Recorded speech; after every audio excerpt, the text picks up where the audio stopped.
ঢাকা শহর তখন ছিল ফাঁকা এবং এত দালাল কোঠা ছিল না, এবং তখন ছিল অনেক সুন্দর একটা পরিবেশ।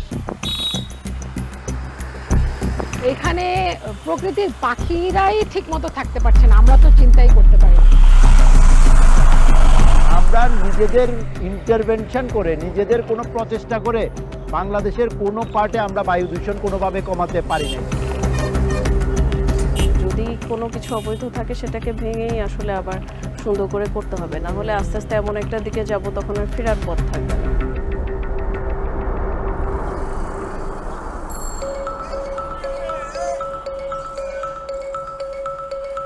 আমার নাম আব্দুল সালাম, আমি থাকি বউবাজার ট্যানারি মোড়। ওখান থেকে আমি 40 বছর থেকে রিক্সা চালাই।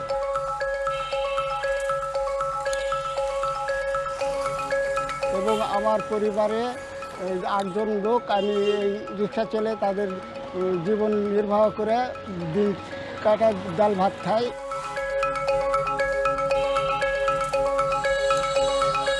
বছর আগে এত গাড়ি ঘোড়া ছিল না এবং খুব ফাঁকাভাবে মানুষ শ্বাস প্রশ্বাস নিতে পারত। দিনটা অনেক পাল্টে গেছে এবং সেরকম আর নেই।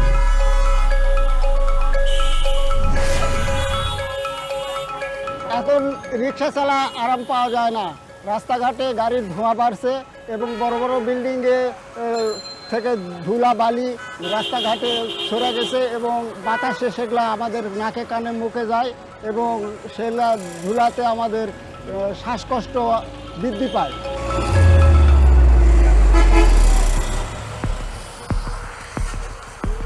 আমাদের বর্জ্য মিসম্যানেজমেন্টের কারণে 3 ডাইমেনশনাল প্রবলেম হচ্ছে, মাটি, পানি, বায়ু তিনটি দূষিত হচ্ছে। এই ক্ষেত্রে যে শুধুমাত্র বর্জ্য থেকে যে ধোঁয়া পোড়ানোর কারণে ধোঁয়া বায়ু দূষণ হচ্ছে তা না, এই বর্জ্য যেখানে সেখানে ফেলে রাখার কারণে অণুজীবগুলো বাতাসে ভেসে বেড়াচ্ছে এবং অনেক মাইক্রোবিয়াল প্যাথোজেন মানুষকে ইনফেকশন সৃষ্টি করছে বিভিন্নভাবে।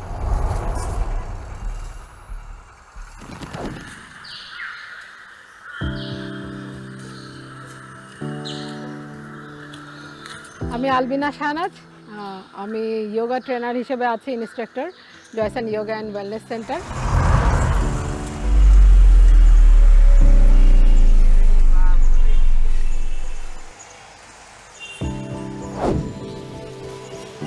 বিটরুট নাই?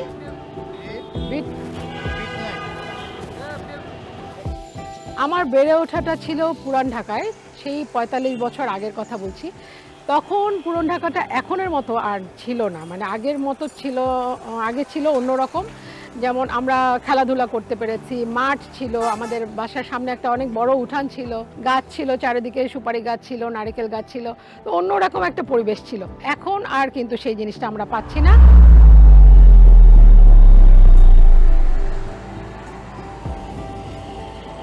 বড় বড় বিল্ডিং হচ্ছে, সেখানে কিন্তু পানি দেওয়া হচ্ছে না, যার জন্য ডাস্ট, একদম এত ডাস্ট, আমরা বের হলে নিঃশ্বাস নিতে পারি না।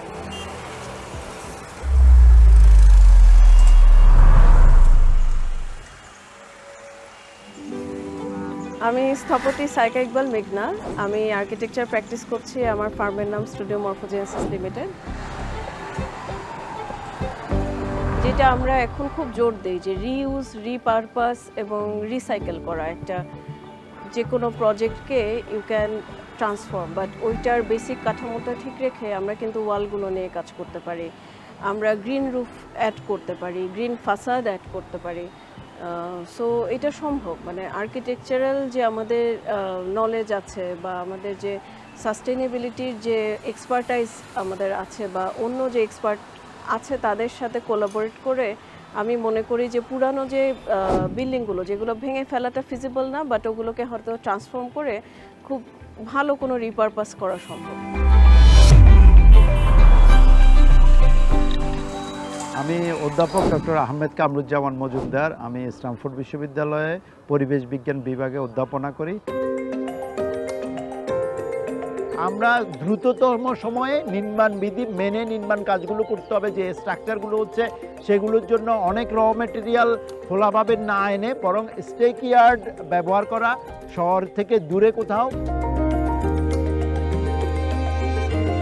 এই ব্রিক ফিল্ডটা এইভাবে থাকবে না, এইভাবে হইতে পারে না। 50 সালে এই ধরনের ওপেন ফায়ার ব্রিক তৈরি বা ওপেন বার্নিংয়ের পরিবর্তে আমরা হাই টেকনোলজি ব্যবহার করে ইন্ডাস্ট্রিয়াল ফর্মে ব্রিকগুলো হবে এবং মোস্টলি সেগুলো ব্লকি অথবা স্যান্ড ব্রিক হবে বা হলো ব্রিক হবে।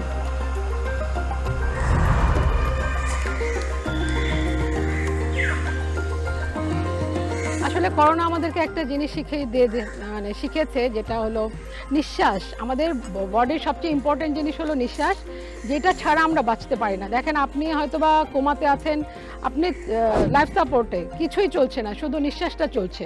তো আমরা যদি সেই দিকে ফোকাস করি, নিঃশ্বাসটা কি, এটা ছিল একটা অক্সিজেন। তো এই অক্সিজেনটাকেই আমরা ভুলে যাচ্ছি যে অক্সিজেন আমার নিতে হবে, কার্বন ডাইঅক্সাইডটা আমাকে ছাড়তে হবে। যে আমি যে ছাড়বো সেটা কোথায় যাবে, সেটা তো গাছ নিবে। এখন কিন্তু খুব অনেক রকম পদ্ধতিতে ফরেস্ট করে ফেলছে এখন, হ্যাঁ, কৃত্রিম বন। তো ওয়াই নট, আমরা কেন একটা মানে সহাবস্থানটা চিন্তা করতে পারছি না? আমার ঢাকায় কেন একই সাথে কিছু কিছু জায়গা আমার বড় বড় পার্ক, ফরেস্ট এরকম হয়ে যাবে না? অল্প পরিসরে ম্যাটেরিয়াল পরিচালিত হওয়ার সাথে সাথে আমরা লক্ষ্য করছি যে মোটামুটিভাবে 7-8% বায়ু দূষণ ওই ম্যাটেরিয়াল যে এলাকায় চলছে সেখানে কমে এসেছে। ঢাকার রাস্তাগুলো খুব একটা ন্যারো না। সমস্যা হচ্ছে এইটাকে আমরা সঠিক ব্যবস্থাপনার মাধ্যমে এই রাস্তাগুলোকে যান চলাচলের উপযোগী রাখতে পারি না এবং এটাকে ম্যানেজমেন্টের আওতায় আমরা রাখতে পারি না, ট্রাফিক সিস্টেমটা ভালো রাখতে পারি না, যে কারণে এইটুকু রাস্তায় যে পরিমাণ যানবাহন চলাচল সুন্দরভাবে করতে পারতো সেটিও করতে পারছে না।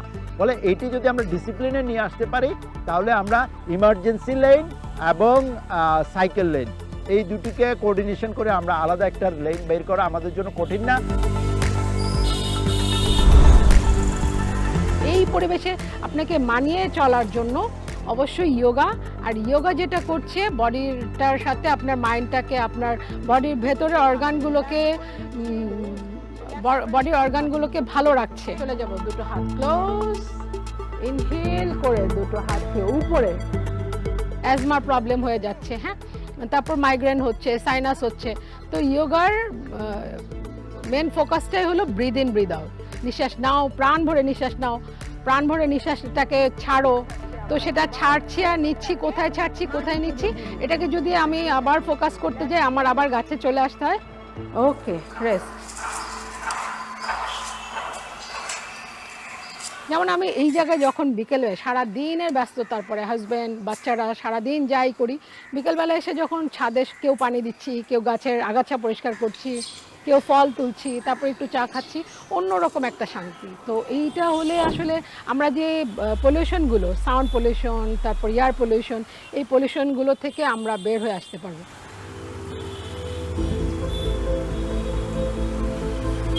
25 বছর পরে আমি ঢাকা শহরকে সবুজ দেখতে চাই এবং গাছপালা যান থাকে এবং বড় বড় গাছ, ছোট গাছ সব মিলে যান থাকে এবং শ্বাস প্রশ্বাস নিতে পারি এবং তার সেই গাছপালা থেকে আমরা যেন আরও অনেক শরীরের ইয়া পাই, অক্সিজেন পাই। একটা খুব মজার প্রজেক্ট দিয়েছিলাম স্টুডেন্টদের, সেটা হচ্ছে যে ওরা ল্যান্ডস্কেপ করবে, বাট ও নিজেকে মানুষ ছাড়া যে কোনো কিছু ভাববে। এবং প্রজেক্টগুলোও খুব মজার এসেছিল, কারণ ও ভাবছিল যে কেউ একজন ডিজাইন করেছে যে এত বড় বড় গাছ লাগবে, কারণ বানরগুলো এক জায়গা থেকে আরেক জায়গায় না হলে যেতে পারে না। 2050 সালের এই শহরটাকে আমি দেখতে চাই সবুজে ঘেরা। পুরো মানে শহরটাই থাকবে সবুজায়ন, ছোট্ট একটা জায়গাও একটা গাছ থাকবে। বর্তমানে তো আমার ঢাকার বাসীরা জানালাই খুলতে পারে না দূষণের জন্য, বায়ু দূষণের জন্য। সো 2050 সালে কারো জানালাই বন্ধ থাকবে না, কারণ প্রত্যেকটা জানালা দিয়ে নির্মল বাতাস আসবে।